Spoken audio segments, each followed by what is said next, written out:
Thank you. I want to take a moment to thank Congressman Renacci for putting this forum together. I want to thank Walsh University for having us, and each of you for taking the time to come be involved and be a part of the process, as this is very important to Ohio. InterVest, just a few moments, a few comments about InterVest. We're perhaps uniquely positioned in that we have the largest number of wells in the state of Ohio, conventional wells. We have over 8,000 of those here. This is a little bit about our 20 years in business. We are both a private equity company and we have a publicly traded master limited partnership. We have over 20,000 wells in 12 states, $6 billion worth of assets, and 500 million cubic feet a day of production. We're in the top 25 producers in the United States. We have over 800 employees at this time. And you can see some of our field offices there. In Ohio specifically, we have offices in Hartville, which is our closest office to here. We have an office in Dover. We also have an office in Columbus. As far as what do we spend most of our time on and where is our expertise, as you can see by this pie chart, 48% of what we produce each and every day is shale, and that's what I'm here to talk to you about, is the Utica shale. 40% of our production across the United States is from tight rock, and the others are a bit smaller. So let's talk about Ohio specifics for just a moment, and our company in particular. We have, as I said, over 8,000 wells within the state. We have approximately 185 to 190 employees. And Rhonda mentioned education and the people that we hire. We hire not only well tenders and pumpers, people that are pipeline operators. We also, this summer, we just started in the last week or two, hired 15 interns. So that's 8% of our workforce in Ohio. We have 15 interns that started just a couple of weeks ago. And these are young men and women who are majoring in geology or petroleum engineering, or they're law students, or they're getting a land degree. We have IT, information technology students. So those are all the type of young people that we're looking for that will be, in addition to our payroll, our workforce in the years to come. So we're excited about them starting with us. Within Ohio, we have around 700,000 net Utica acres, and that's what you see in green on that map, primarily eastern Ohio. Let's talk a minute about the activity in the Utica shale. As this slide points out, you can tell over the last year to 2 years, the number of horizontal permits in Ohio has just really taken off. And this information, although it was put together less than 30 days ago, is already stale. There are over 200 horizontal permits issued in the state. 93 wells have spud, and spud is just a term for when they start drilling with the drill bit. So 93 wells have begun the process. Of that, as I said 30 days ago, only 9 were producing. And I believe that number is now 10 if you were to go and check the ODNR website.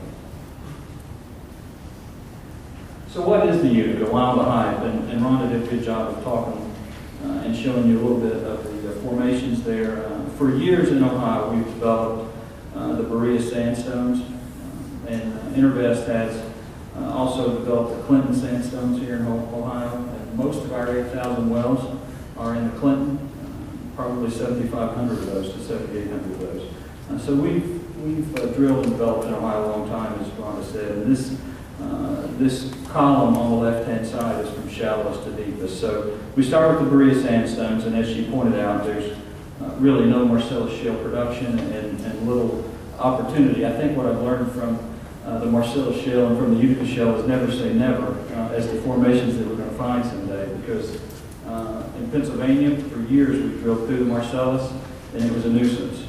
In Ohio, for years, going to the Knox and the Beekmantown, we had drilled through the Utica and have not developed it until the last few years. So, but anyway, the Marcellus shale, there are wells in the Oriskany, Clinton sand is developed across large portions of Ohio. And then we come to the Utica shale, which, as I said, we drilled through. for the last 40, 50 years to get down to what is known as the Knox and the Beacontown, the Rose Run, names that you're familiar with here in Ohio. So, what is the unconventional shale? Unconventional shales are just shales that are so tight, as Rhonda described, the porosity is so tight that it takes something extra to be able to produce it. It wouldn't be economic under vertical conditions. So the advent of horizontal drilling is really the technology that changed things. Hydraulic fracturing is not a new technology. It's been used since 1948. It's been used on 99.5% of the wells that are in production. So it's really not hydraulic fracturing that changed the game. It was horizontal drilling, the ability to do that faster and cheaper as we went forward. So these are dark, organic, rich shales, much like the Eagle Ford of South Texas, another play that's been very prolific. And the depths are favorable. We're talking true vertical depth about 6,500 feet. And most horizontal wells are drilled 4,000 to 5,000 feet horizontally. Intervest has drilled one that was 6,000 feet horizontally. Inside the Utica Shale, you see a little, in parentheses there, Point Pleasant. The Point Pleasant is what this place should really be called, because Utica Shale gets all the headlines, but the formation that we're drilling in horizontally is the Point Pleasant. So it can be 50 to 150 feet thick, depending on where you are, where the Utica Shale can be 300 to 400 feet thick. So we are, as I said before, 6,000 feet below the surface, going out another 4,000 to 6,000 feet and trying to stay in a 25 to 50 foot window called the Point Pleasant. So I'll stop short of calling it space age technology, but it's truly amazing that the industry has developed that. Sort of the fairway and then the Crafts commercial of our acreage right in the middle of it, but that is our acreage and that's our depiction of what is the Utica Shale fairway as we move forward. And you can tell it's a very large percentage of eastern Ohio. What I want to focus on here, you've heard some discussion about the map on the left and the different product windows. There's a dry gas window. A dry gas just simply means it doesn't contain any natural gas liquids. That when you produce that dry gas, it's close to the quality that you would burn in your home. Now, I won't say it's exactly the same quality because it does contain some inerts that have to be cleaned, but it's close to that quality. So that's what dry gas means, burnable gas. The wet gas window means that it contains natural gas liquids that have to be separated or can be separated to improve the economics.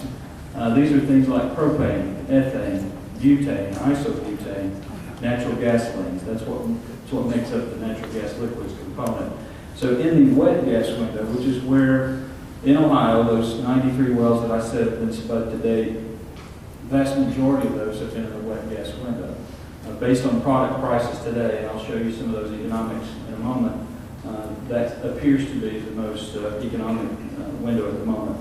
The oil window, which extends to the west, produces not only natural gas, and keep in mind all these produce natural gas, but it also produces a crude component.